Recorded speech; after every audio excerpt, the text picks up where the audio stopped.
Welcome to the Therapy Show podcast. I'm your host, Aleeza Mustard. In each episode, I interview a seasoned and knowledgeable talk therapist from the counseling world to glean valuable insights, techniques, and tools that you can apply to your practice and your life. And if you're considering a career in the counseling field or just want to hear about what it's like to be a talk therapist, then this is the podcast for you. I am so excited to introduce and welcome Aleeza Ben Shalom, a well-known figure in the realm of matchmaking whose expertise gained spotlight following Netflix's hit series, Jewish Matchmaking. In Aleeza's journey from Philadelphia to Israel, her evolution from volunteer matchmaking to coaching and her global impact in shaping relationships is nothing short of inspiring. And with a wealth of experience and over 350 trained matchmakers and coaches under her wing, Aleeza is here to share invaluable insights into the world of matchmaking and the profound role it plays in people's lives. Whether you're navigating the complexities of dating or just intrigued by the cultural nuances of Jewish matchmaking, this episode promises to enlighten therapists and listeners alike on the art of bringing people together. So tune in as we dive into a discussion filled with hope, advice, and the quest for meaningful connections in trying times. But before we hear from Aleeza, I want to share with you a fabulous offer from my friends over at Therapy Notes. Have you ever felt swamped by endless paperwork and tangled schedules? Because I have. Then I want you to step into a world of clarity with Therapy Notes. Hailed as the gold standard in electronic health records, Therapy Notes is your beacon in the dynamic realm of mental health care. With their round-the-clock 7-day live phone support, it's evident why they shine with a dazzling 4.9 out of 5 stars on Trustpilot.com and Google. From effortless billing to streamlined scheduling, precise note-taking, and state-of-the-art telehealth, Therapy Notes is your all-in-one solution. And for the prescribers out there, they're ecstatic to introduce ePrescribe. And if you're switching lanes from another EHR, they've got your back. They will seamlessly migrate your demographic data at zero cost, ensuring you hit the ground running. Become a part of the 100,000 plus mental health professionals community who've chosen Therapy Notes. To embark on a 2-month complimentary journey, just tap the link in the show notes, or you can use the promo code Lisa at checkout at therapynotes.com. Dive into the Therapy Notes experience today and see why it's the talk of the town. Navigate with confidence and choose the best. Well, hey friends, welcome back to another episode of the Therapy Show. I'm your host, Aleeza Mustard, and this week's guest is the one and only Aleeza Ben Shalom. Welcome to the podcast, Aleeza. It is so amazing to have you here. Thank you so much, Lisa. I'm so excited to be here. And then for those of you who live under a rock and don't know who Aleeza is, let me tell you a little bit about her. So this past spring, Netflix released a documentary series or reality show, whatever you want to call it, called Jewish Matchmaking. And as soon as it came out, I was like, I had to watch. Here's a secret. I am so interested in matchmaking. I thought about dabbling in that many moons ago. But can you share with our listeners, a little bit about you, about the show, and just say hello? Hello, I'm Aleeza Ben Shalom. Grew up in Philadelphia. 2.5 years ago, we actually moved to Israel. And I got into matchmaking in 2007. I started out volunteering and working online. It grew into hey, I also want to do coaching because people need a lot of support. I can't just throw them together. You guys aren't going to figure this out without support. And then I got into coaching, and then it was coaching and matchmaking. And then I was like, all my singles were like, I like what you do. Can you train other people? Because they don't talk to me the way that you talk to me. And I really want them to say the same things and be nice. And they're not being nice. But it wasn't, it was more about nice. It was more about being, kind, being thoughtful, being respectful, actually paying attention to what they're saying and not putting them down, and all of, being loving, warm, and accepting. And so from that, I started a matchmaker training course and a coaching training course. And I've trained over 350 matchmakers and coaches internationally. We've held an international conference, and I have my own team of matchmakers, our own team of coaches, and our own other courses for singles as well. Wow. It just blows me away when I think about what you've created. And I have listened to other episodes where you've shared your story. So I know a good bit about who you are and how you got to where you are. But for those of you who don't know, I'm also Jewish. I don't really, share too much about my faith on the podcast, but I think right now is a very trying time, not just for Jews in the world, but for many, many people. And I know right now could be, I almost put this off because I didn't want to bother you. I didn't want to interrupt your life. But I also remembered a friend of mine. I think I want to say, I want to give the credit to Faye of OK Clarity. I think it was her that said, we have to keep living our lives. We have to keep showing up. And maybe you even said something about that. And we have to do the good. So I would love for you to share with our audience, the therapists out there who are listening, like, tell us about traditional Jewish matchmaking. Can you just give us like a one over the world on what that is? Right. So traditional Jewish matchmaking, first of all, is not what you saw in the reality series. Right. Traditional Jewish matchmaking works with singles that are in the Orthodox world. They are anywhere from, traditional through modern Orthodox all the way to ultra Orthodox, and beyond. I mean, there's so many labels. It's irrelevant for me to share that, but it's more in the observant Jewish world. Okay. And the goal is to literally just make matches, put people together, walk them through during the dating process. Depending on what community you come from, sometimes the matchmaker is also involved with the parents, because we sometimes have to negotiate out, if they're in their early 20s, where they're going to live and who's going to pay for the apartment at first, and how everything's going to unfold. Sure. To if they're in their, older 30s, 40s, 50s plus, dealing with the singles or second time round singles with or without kids, widowed, divorced. And so it's a very intricate process, and most people work with their community, and it's a niche marketplace. I'm a little bit unique in the marketplace, where my marketplace is the Jewish people, and I don't have a niche marketplace more than that. I would say the most niche I am is marriage minded. Like, okay. Dating, I don't need to help you find a date. You want to get married? Hang out with me. Right. Yeah. And I remember you saying that in the Netflix series about you. If you're marriage minded, you will help, you will work with that person. Right. And I think that's just lovely, lovely sentiment. Cause I think, for those of therapists out there, like, why would Jewish people need matchmakers? Like, why don't they just go out and find a date? Like, how can you explain that? I mean, I have everybody needs a matchmaker. It's right. not just Jewish singles. The reason our show came about was because there was a show called Indian Matchmaking, and that was the first hit series. They had season 1. It was amazing. Now they had season 2, season 3, and that's how Jewish matchmaking came into the world, because we're their sister show produced by the same company. So why do Jewish people, or why does anybody need a matchmaker? Because first of all, this is like an ancient tradition. Maybe this might be the oldest job in the world, putting people together. But I think that we get support in every area of our lives that we want to succeed, right? You want to get a job, you get yourself a career coach, you get somebody who's motivated to help you write the resume, pull things together, make connections, network. You do all of these things, right? You want to get fit, you get yourself a coach, you go to the gym, right? You take care of yourself, you get yourself a nutritionist, you have somebody maybe make some meals for you, you pull yourself together, right? You get the support you need. And then in matchmaking, it's like, good luck. Yeah. You've got apps. Go for it. Right. Have a good time. And we're not getting the support that we need. And I think modern day, the issue is that people used to get married many moons ago in their early 20s. They had a lot of parental guidance and support.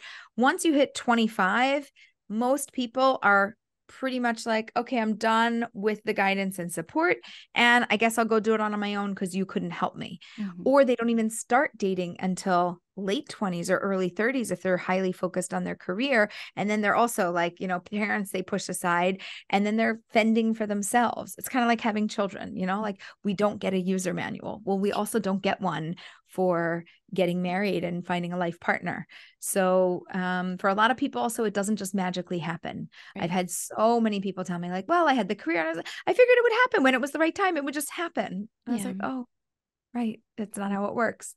So for some people, yes, it does happen, but it doesn't just happen for everybody at some point in time. And it's not as easy as getting yourself a job, right? It's true. Yeah. You get a job and it's the wrong job. Like, oh, okay, so you keep it for 2-3 years, you quit, you go get a new job, no problem. We don't really want to quit and get a new husband or a new wife, right? The goal is to find a life partner. And everybody's like, oh my gosh, like the rest of my life, I got to pick a life partner. How's that ever going to work?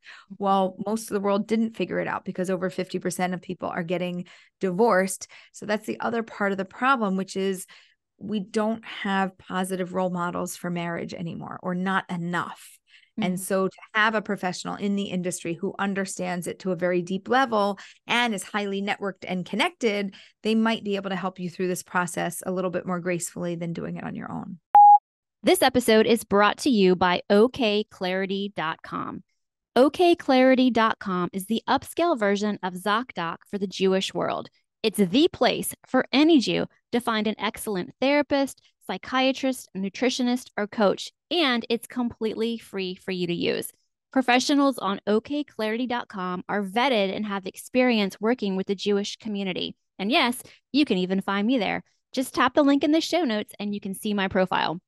So if you're in the market for a therapist, coach, nutritionist, psychiatrist, or the like, you want to check them out. And if you don't find what you're looking for, they have a concierge service where you complete a short form and they will personally match you, all anonymously and for free.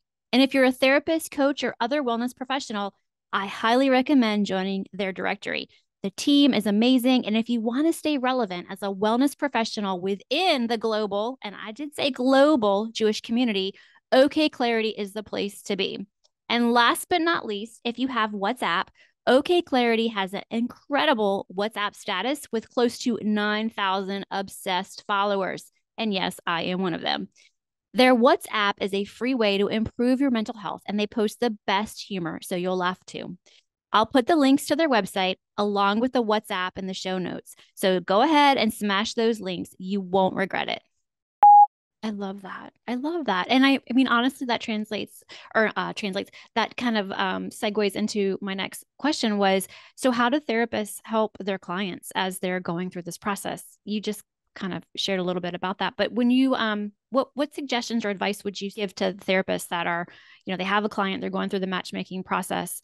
How can they support them?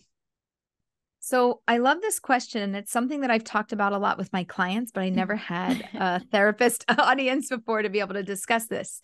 I am very true to who I am. And I will tell my clients, here's who I am, here's what I do. And then I will tell them, I am not a therapist. I am not a psychiatrist. I'm not a psychologist. Like, this is not my skill set. If you need any of those services, I need you to go to somebody and to get that support. But if you need specifically dating relationship support, if you need help moving ahead, if you need help finding somebody and navigating the process, that I can do.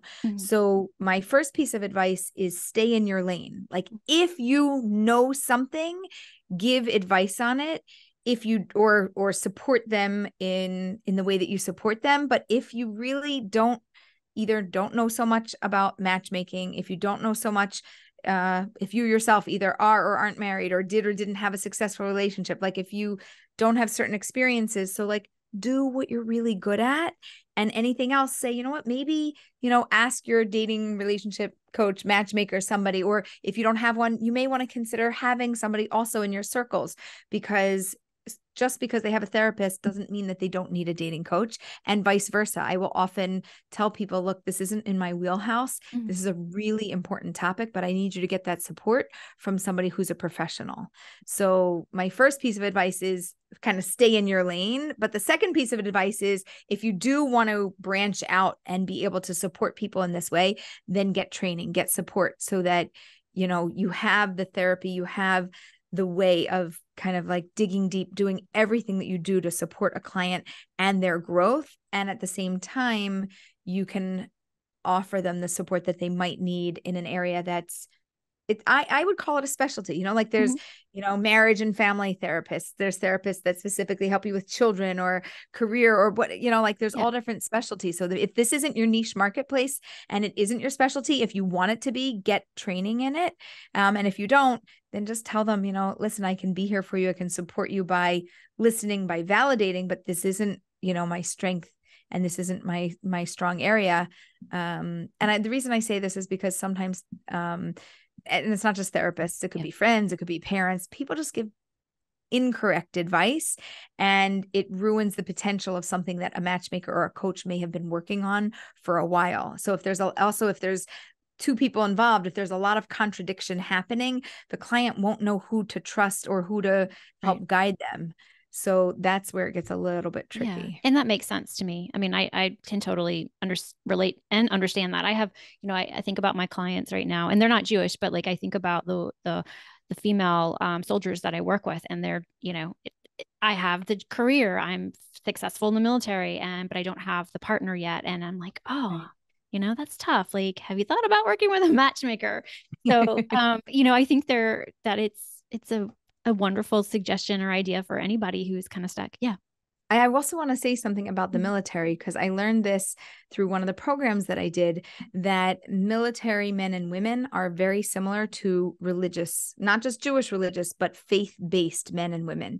They are marriage-minded.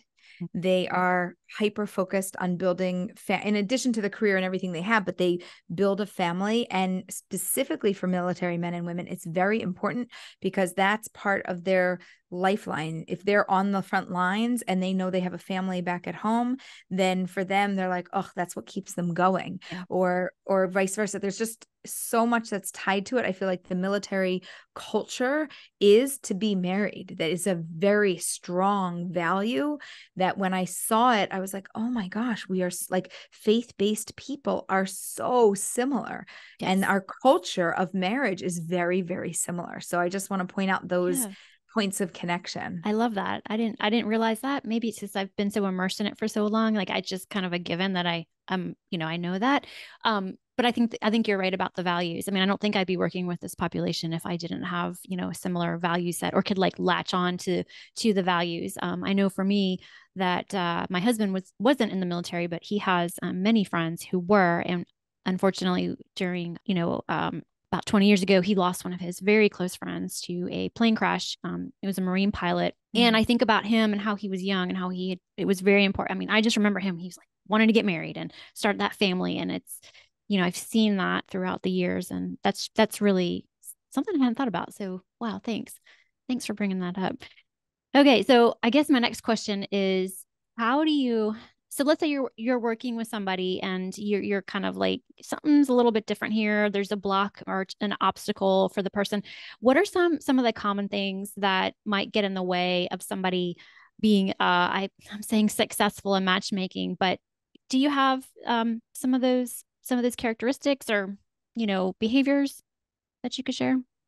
Yeah, usually what we see is people who will self-sabotage, or people who, if they have come from abuse or addictive backgrounds, they carry that forward. And so there's either a fear or a hesitation or a tendency to choose the wrong type of partner, or sometimes for themselves, if they're not in a healthy, balanced place, right?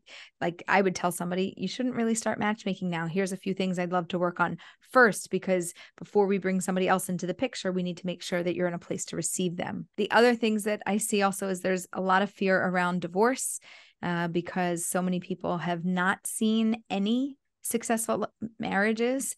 And if you ask them, how many happy, healthy people do you know who are married personally? And they literally will sit there and go, well, no, they got divorced. No, they're married, but they're not happy. I don't think they're happy. They don't look very happy, but I mean, maybe they could be, like literally I see them processing as we're talking about this.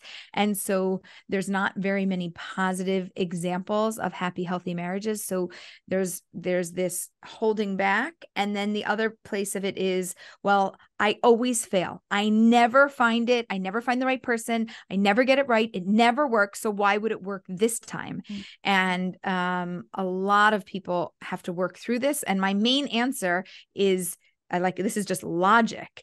You will fail every single time at dating unless it's your person. So I expect if you go out with 100 people and only one is going to be right, that 99 times you will fail, and then that one person will be right. And Murphy's Law, it'll be the last one, right? Right. So yes, Right. yes, you will be, but you're not a dating failure. You're actually a dating success, because if you would have married one of those 99, that would have been the failure. So actually not getting them dumping you dumping them, that's actually a success.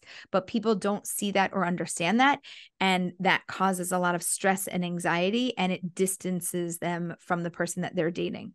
So those are a lot of the things that I see. I mean, I'm sure the list can go on if I sit here and think about Yeah. it. So is it kind of like on the show, you go in and you meet with the person? Is it like that in, real life, where you sit down and you kind of do what we would call like an intake or assessment with a client? Are you asking a bunch of questions and you're getting to know the person like it is in the show? Is that really how it Yeah. goes? Yeah. Okay, cool. So yeah, what's very interesting is the first time that I met with somebody from the show was on camera. Okay. And I said to the producers, like, what do you want me to do? And they're like, what do you normally do? And I was like, right, like exactly what you said. Like, I do an intake, like I have my little notebook, I take notes, or I'll have my computer, and I, like I pay attention, I listen to what they're saying, we hash it out, we go, and they're like, great, so do that. So yes, exactly what you saw is what I do. And I like to meet with people. Sometimes it's virtual, it's not always in person. And I like to get to know them. And I do a full intake, which usually takes about 90 minutes to actually get to know somebody. Mhm. And then we do follow-ups and we do deeper dives into things like that. We get to know physically what they're looking for, emotionally what they're looking for, intellectually what they're looking for, values-based, personality, like on all different levels. We're trying to figure out who is the type of person that will work for you, and also what are the fears that you have. And I always tell people, I'm not looking to solve your problems, right? You're going to have these fears. You're going to work on it with your therapist. Maybe you'll be better tomorrow than you were yesterday. Yay. But even if you're not, I want you to date somebody who doesn't trigger your fear to a high degree, because, hey, that's just what you have. And that you're going to take that with you throughout your whole life. And okay, maybe you'll be triggered a little lower, but it'll still be there. And so that's kind of how we move through this whole process of getting to know them and trying to figure out who might be the right person for them, or how to help them find the right person in their own life. I would tell you 35% of the people I work with, they already have somebody in their circles that they just didn't know was the right one for them. And sometimes I go into their little black book and I pick them out and I'm like, this one. And they're like, no, I mean, somebody like them, but not them. I'm like, them. That's who I want you to date. They're like, really? I'm like, mm-hmm. Wow. And then they do, and often they get married, and they're like, I didn't see it, but now I do. I'm like, okay, good. Yay. That's my husband. He'll hate if I talk about us too much, but we were friends for, over a year before we even started dating. Love that. And I love that. I mean, yeah, it's crazy when I think about it. Like if a matchmaker were to come into my picture and say, what about him? I'm like, oh no, he's just my friend. But Right. maybe, because he's got all these qualities that I love and I'm looking for, but I just couldn't see it for a little bit. I think that's so neat. I love what you do. So, okay, I just want to so when you get the information, I'm so curious about this. Do you have like a database that you go in, or like a spreadsheet, or Yeah. how do you find the people and then go, that would be like, what are you looking at? Like, how are Okay. you connecting the dots? Okay, so first of all, I have a whole course. It's called Become Your Own Matchmaker, which teaches singles how to be their own matchmaker and what they should do. But yes, we have a database that we go through. If you were single, I'd tell you like your apps are your database. We have social media, which we utilize. We have a whole network of matchmakers. So we help to create our own little one-page profile. In addition to what's on the database, we have a separate like little one-pager that we can message out to people and be like, hey, here's one of our clients. Do you know anybody who's in this area? Da, da, da. Here's a few of the key points. And so we network with other people. And then right now I'm still flying around the world and going and doing events in different cities, kind of doing a little bit of a world tour. And so every time I meet people, I grab my phone and I'm like, hi, let's take a picture. Okay, put your name, your email, how old you are, what you're looking for. Oh, wow. And I'm going to send it to my team and we're going to see if we have anybody for you.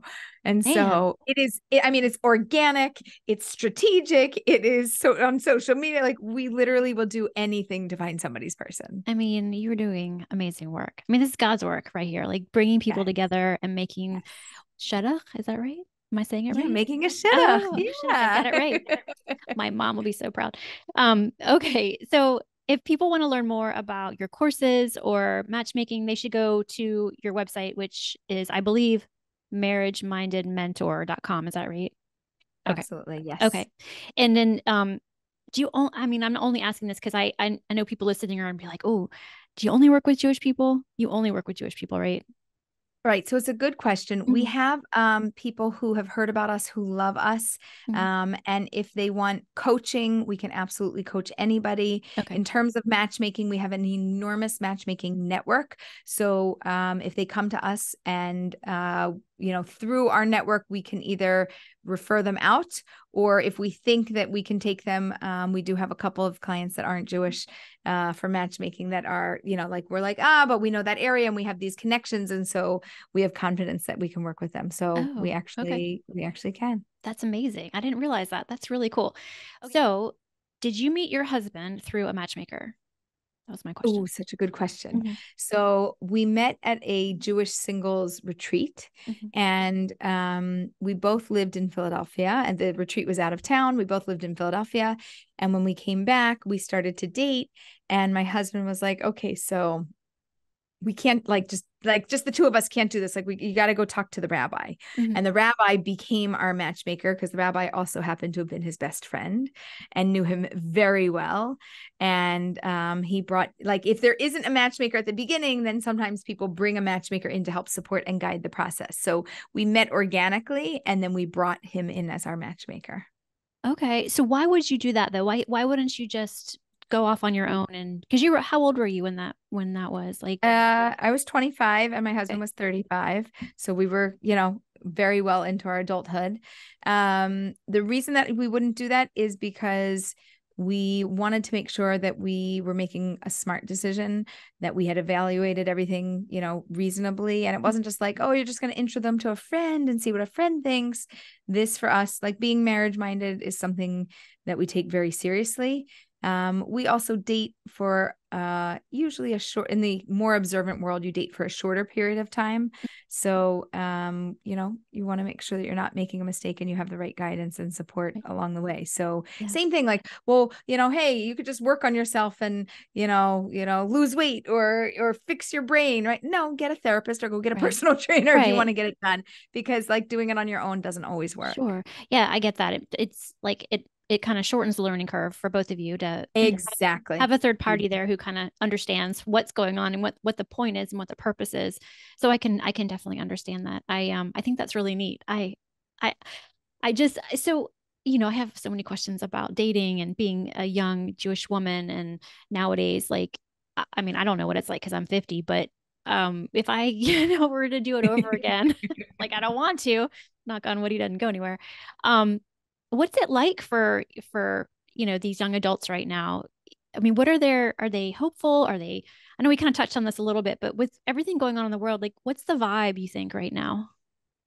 The vibe right now is that people, I just read it online today. They're like, so not that the world is ending, but it kind of feels that way. I think now is the moment to find my person. That's the vibe of what's going on right now. So there's a very, very high motivation to meet somebody. I would say times of crisis are extremely good for matchmaking. So Corona was phenomenal for matchmaking. War, unfortunately, is very good for matchmaking. And any time that there is a crisis, locally or Mhm. worldwide, usually loss, like death of a parent or grandparent or somebody significant in somebody's life, that's also usually a very good time. And mostly it's because the heart starts to open and the perspective starts to shift, right? It's not like, oh my gosh, the whole world is at my feet and I've got so much time. Right. It's like, wow, I am noticing the passing of time. This is on my list. I need to do this now. And the motivation kicks into high gear. Yeah, makes sense. I think I totally get that. And I think COVID and war brings out your worldview just shifts and things Yeah, that you probably that were kind of important they become the main thing for right. many of us. Okay, well, is there um is there anything else you would like our listeners to know about you, the work that you do, or Jewish matchmaking, the show, anything coming up maybe that I don't know? you can, is there a season 2? We don't have word yet. I'm waiting to hear. I think everybody is. And what I want to tell everybody usually, okay, so what I like to say is like this. This is my mantra and my tagline, which is world peace begins at home. That's why I'm doing the work that I'm doing, because if we build solid homes, then we can build a solid community. If we build solid communities, then we can change the world. And it all starts from being in a relationship, being in a healthy relationship, having moments of joy. And when you have moments of sorrow, having those moments of connection and being able to support yourself, but also alongside of a life partner. So I usually like to leave people with a blessing that for those of us that have not yet found our partner, may you find your partner. May it happen for you this year, and may it be with as much ease as possible. And for everybody who does have a partner, may you continue to grow and to strengthen your relationship. May you be a positive example for other people in the world. And may the contribution that you as a couple make to the world have a significant impact. That's just beautiful. Thank you so much for those blessings. I hope you guys are feeling, I mean, it sounds so cheesy, like feeling the love that you have for the work that you do and the people that you support and help. I mean, gosh. And I'm just going to throw it out there that if season 2 ever needs a marriage and family therapist, I am willing to volunteer for that role if you need the person. Noted. Awesome. Well, Aleeza, thank you so much for being here. This has just been, I mean, a beautiful gift for my audience. And for me, I'm a little, I'm a fangirl. I'm going to be honest. And I'm just so grateful. So thank you again for being here. Thank you, Lisa. My pleasure. Well, I hope you guys enjoyed that interview with Aleeza. I know I sure did. And if you haven't caught the special yet on Netflix, go ahead and give it a watch. It's really fun. It's really interesting. You're going to learn a lot, not just about Judaism and Jewish culture, but about matchmaking. It's fascinating. And don't forget, you can get a 2-month complimentary journey over at Therapy Notes. Just tap the link in the show notes, or you can use the promo code Lisa at checkout at therapynotes.com. And I also want to remind you about okclarity.com. It's the place for any Jew to find an excellent therapist, psychiatrist, nutritionist, or coach, and it's completely free to use. The Therapy Show with Lisa Mustard is edited and engineered by Chelsea Weaver. If you're looking to start a podcast or ready to take the editing off of your plate, be sure to visit chelseaweaverpodcasting.com. Well, that wraps up another episode of The Therapy Show with Lisa Mustard. I know there are hundreds of thousands of podcasts out there, and I'm thankful you've chosen to listen to mine. Be sure to visit lisamustard.com to access the show notes and discover more fantastic content. And I'd be grateful if you subscribe to the show. Thank you.